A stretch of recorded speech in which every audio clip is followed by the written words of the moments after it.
I was going to say, Hurts is so fascinating to me because I was here last year right around this time, and it was all like, oh, is he going to be a franchise starter? Is he going to even be a starter at all? And now he's a starter of a playoff team, and they spent, some part of the offseason kind of looking into dabbling with some of the potential tradable guys like Russell Wilson, like Deshaun Watson, and in the end, like, we're just going to stick with our guy, and that is like a really fascinating decision.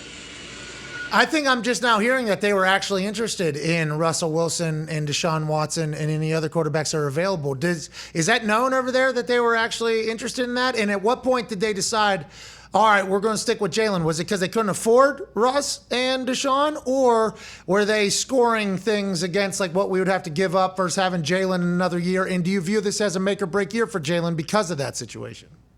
Yeah, I think it is some of the value. Like, if you're going to trade all your picks and pay a quarterback, it better be worth it. You have to know for sure. And I think for Russ, he wanted to be close to the West Coast, wanted to be out there, obviously, in Denver. So would he have come to Philly? Like, he didn't come to Washington. I know Washington was involved as well. So I think it was more like it sort of didn't fit. Make or break year. I would say in Philly, it's always kind of a make or break year. And remember, they have multiple first-round draft picks next year. So if he's not the guy, they are okay. But they hope he is, because then they could just do what they did this offseason and build around him. Sirianni's going to be playing rock, paper, scissors with so many quarterbacks in next year's class. Or none.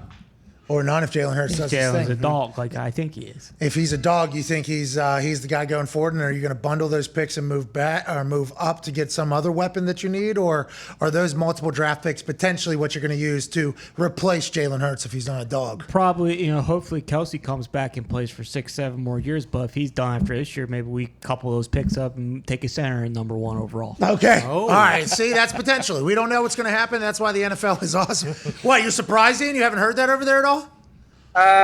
No, I've heard. I mean, I've heard rumors. Just I was working on it. I haven't heard it definitively. I saw Kelsey was actually live with Lefko when they drafted a center, and Kelsey actually said, like, "Yeah, I did study on this guy. I think he's supposed to pass the torch." I think this is like a pass the torch scene with old Kelsey and